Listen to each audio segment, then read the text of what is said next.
Hi, my name is Allie. I run Greenwich Mystics, and today I'm going to go over 3 different ways that you can make a pendant out of beads.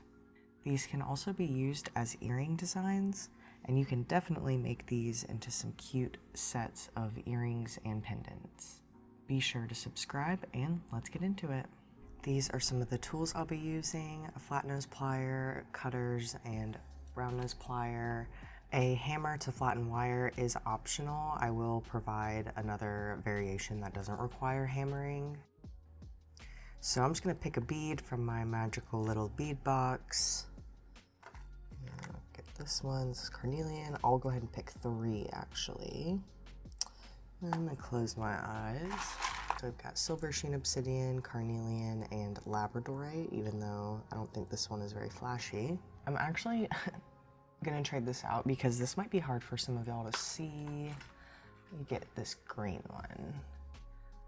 So this is moss agate. We'll use that instead. I'm gonna be using 22 gauge wire, but you could use anywhere from 22 to 18 gauge wire. It'll just depend on how big the hole in your bead is. Sometimes for the smaller beads, 18 gauge won't work, but definitely 22 or 20 gauge, and you can use either half hard or dead soft. Both will work. This is dead soft, I believe. Yes, this is dead soft 22 gauge wire. So I'm just gonna fold my piece in half and take, you can either use bail nose pliers, round nose wires, or you could even use like a Sharpie or like a circular pin or a circular, what do they call them? Like a dowel, like a wooden dowel. If you happen to not have any round pliers. Ooh. Wire around. And then I like to kind of pinch it so there's a clear cutoff.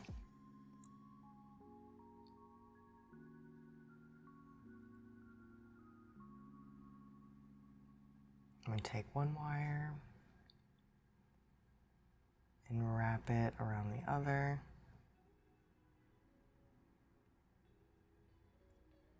You can go slow with this step.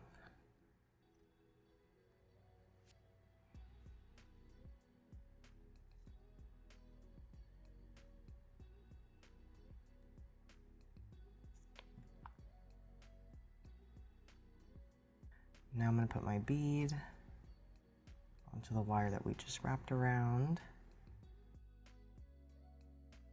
Just completely wrap it around and finish it off by kind of double stacking the wire. Be sure to snip it where it's not going to be on the back, so either kind of on the side or on the front, so that it won't rub against your skin or whoever you're going to give this to. So it should look something like this. So now we're going to get the hammer. You'll need to figure out how long you'll want the base.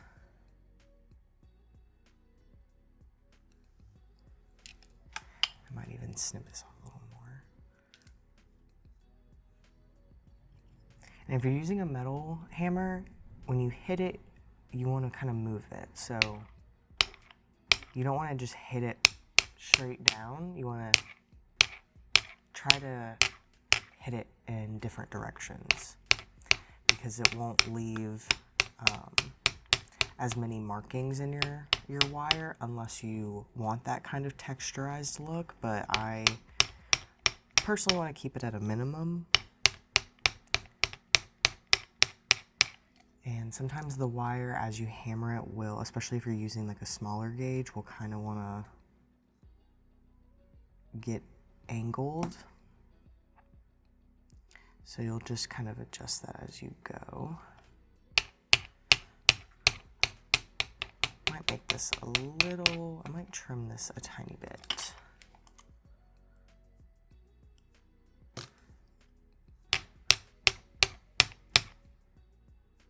flip it over and do the other side. Be very, very careful not to hit your bead.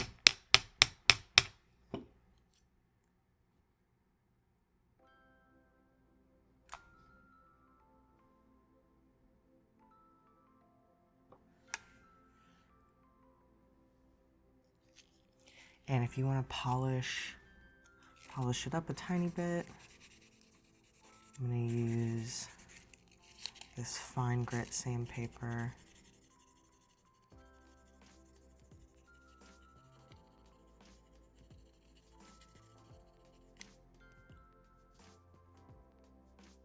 And you can see what a big difference this made. This is the unpolished side. This is the polished side. I could make it even shinier. I'm gonna also kind of round out this edge right here. If you have deeper texture that you want to get rid of, you'll have to use like a thicker grit sandpaper first, and then work your way down with more finer grit. And a tip for polishing is to go in different directions. So go sideways, angular for a little bit, straight up and down. It'll help kind of get rid of any crisscross marks that you might make.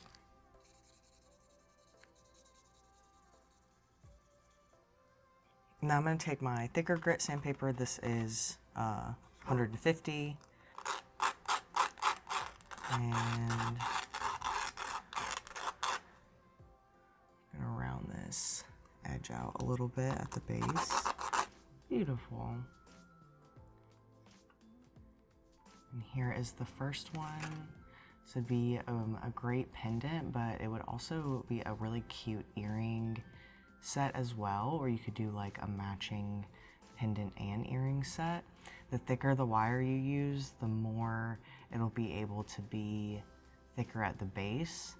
So this is 22 gauge wire. Again, if you use 20 or 18 gauge, it'll have a nice kind of thicker base look when you hammer it.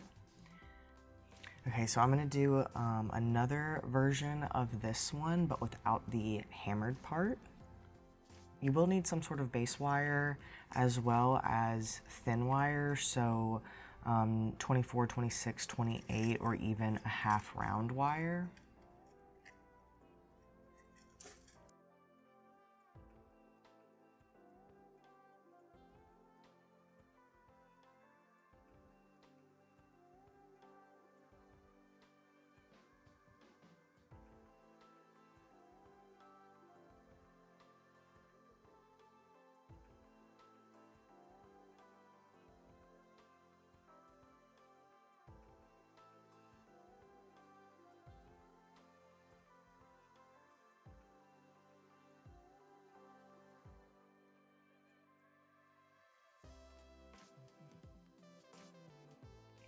Just gonna put the bead on the shorter wire, wrap it around.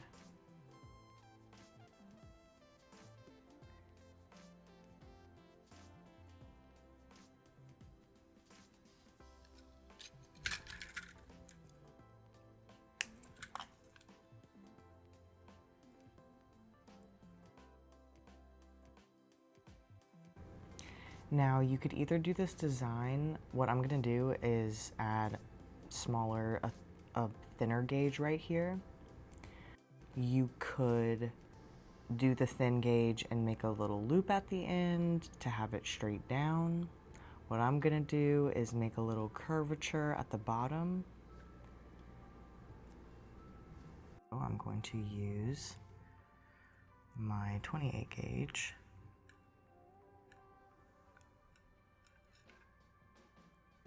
The thinner wire, you can just twist it.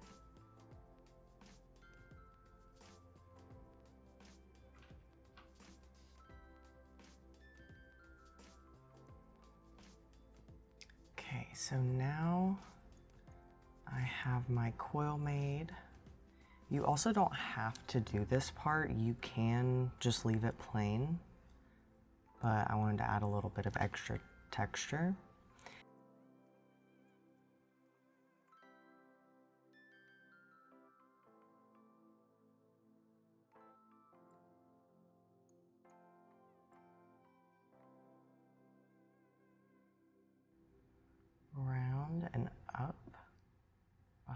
the bead.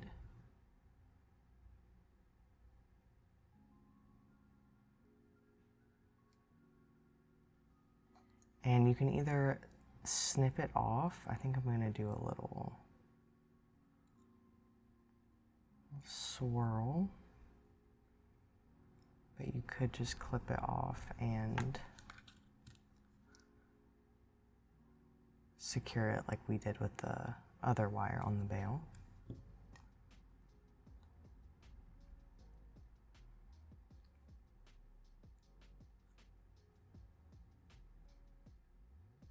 And you can kind of play around with this being asymmetrical, wider, thinner, smaller, bigger, attaching a little drop bead there. But yeah, this is one way to secure the bead in a kind of a different way than this version if you don't have a hammer. Now we're gonna go on to the next one. This one's pretty fun. It will work better with a larger bead.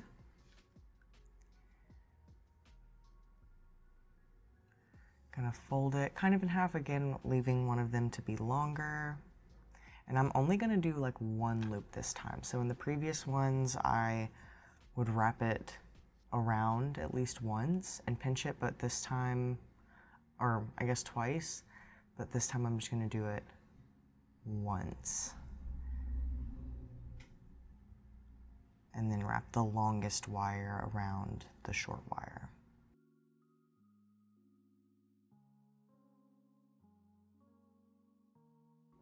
Gonna attach our bead.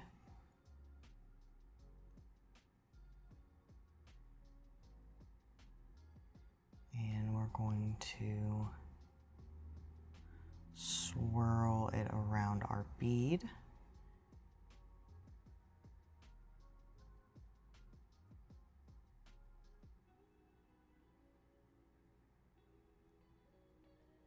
Very slowly, no rush.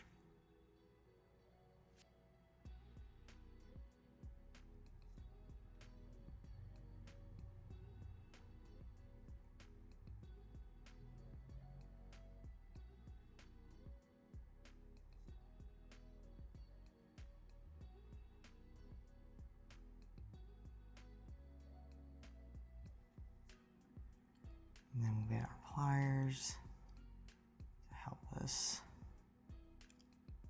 secure.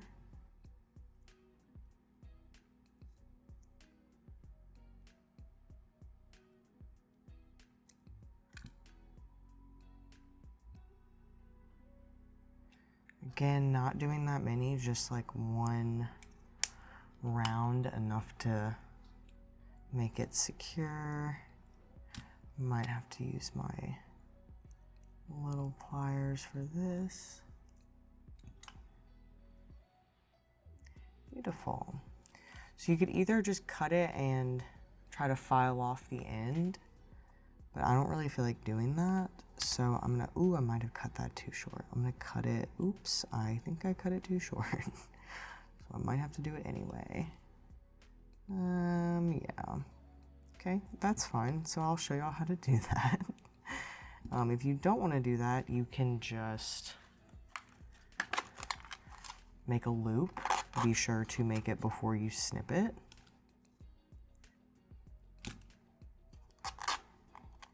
And be very carefully not to scratch my other wire or the bead. And then I'll use fine grit sandpaper to polish it off. So here's the other one. Oh, my cat's saying hello.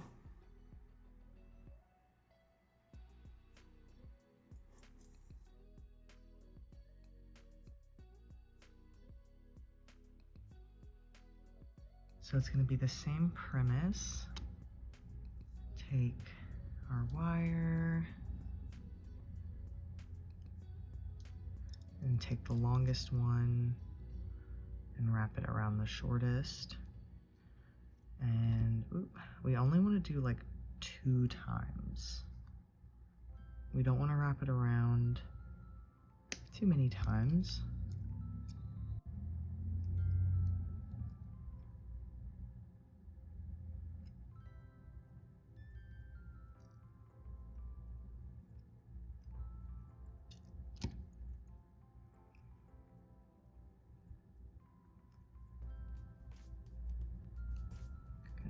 bead on there.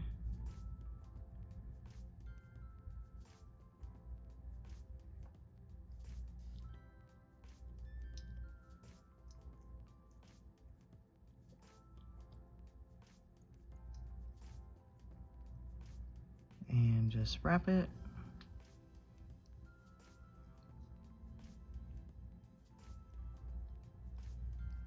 And then we'll finish it off on the veil.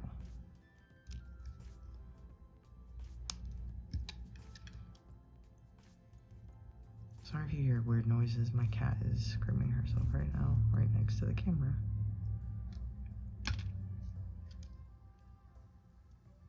And that is the simplest way to make a bead. Now you can make this as a pendant, as earrings, as like charms on a chain necklace. So in review, here is the one we did with the moss agate. And this one does require a hammer. You can also utilize other wire gauges to make this design, and you can experiment with making it wider or smaller. And then this is the fun little swirly planet one.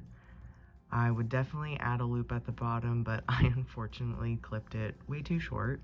But there is this one, and then this universal one. It looks great on small beads, but it works on all size beads.